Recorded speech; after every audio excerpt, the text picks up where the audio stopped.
Assalamualaikum warahmatullahi wabarakatuh. Jadi di video kali ini saya akan mengulas kisah hidup seorang pria luar biasa dan pengusaha jenius yang memiliki harta sangat banyak. Tetapi harta tersebut tak membuatnya jauh dari Allah, justru mendekatkannya ke gerbang pintu surga, yaitu Abdurrahman bin Auf. Abdurrahman bin Auf lahir di Mekah pada tahun 580 Masehi. Beliau bukan sekedar pengusaha biasa. Sejak muda, beliau dikenal sebagai seorang pribadi yang cerdas dan memiliki integritas tinggi dalam bisnis. Namun, kehidupan beliau berubah drastis saat hidayah Islam datang menghampirinya melalui sahabat baiknya, yaitu Abu Bakar As-Siddiq.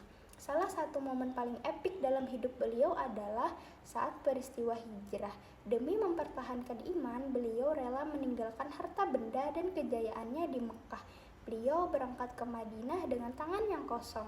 Sampainya di Madinah, Nabi Muhammad mempersaudarakannya dengan seorang kaum Ansor yang sangat kaya, yaitu Sa'ad bin Rabi.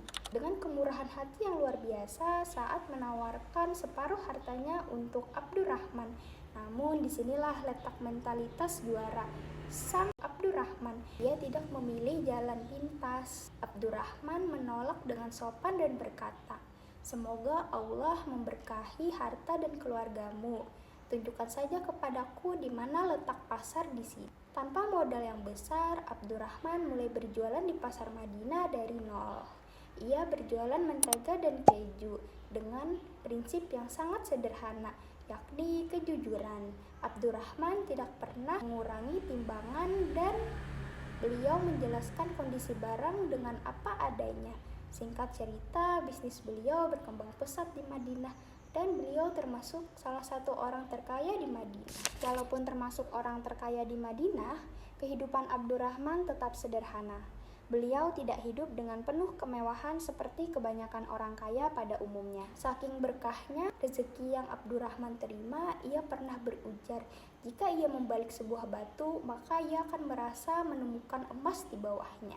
Tapi ingat teman-teman, bagi Abdurrahman, harta hanya ada di genggaman tangan, bukan di dalam hati. Pernah suatu ketika, Madinah gempar dengan suara gemuruh 700 unta, yang dimana 700 unta tersebut membawa barang dagangan milik Abdurrahman. Alih-alih menimbunnya untuk keuntungan pribadi, Abdurrahman justru memberikan seluruh isi kafilah tersebut.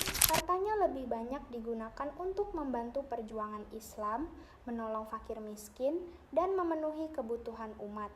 Bahkan dalam beberapa riwayat disebutkan bahwa beliau pernah menyumbangkan emas dan harta dalam jumlah yang sangat besar untuk membantu pasukan kaum muslimin. Ketika orang lain takut hartanya berkurang karena bersedekah, Abdurrahman justru percaya bahwa semakin banyak memberi, maka Allah akan menggantinya dengan keberkahan yang lebih besar.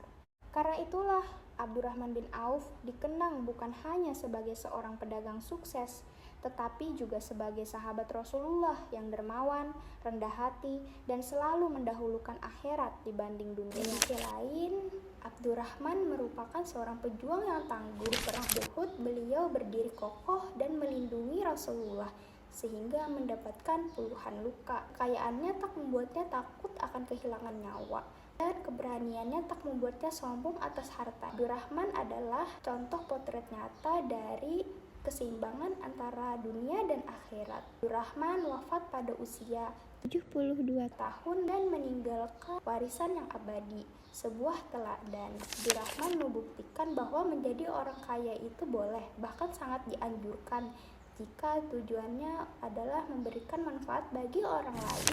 Dari beliau kita belajar, kerjalah seakan-akan kamu hidup selamanya, beribadahlah seakan-akan kamu akan wafat esok hari. Kisah beliau mengajarkan kepada kita bahwa kesuksesan sejati bukan hanya tentang seberapa banyak harta yang dimiliki, tetapi tentang seberapa besar manfaat yang bisa diberikan kepada orang lain. Terima kasih sudah menyimak kisah ini. Semoga kita semua dapat meneladani kemandirian dan kedermawanan seorang Abdurrahman bin Auf. Assalamualaikum warahmatullahi wabarakatuh.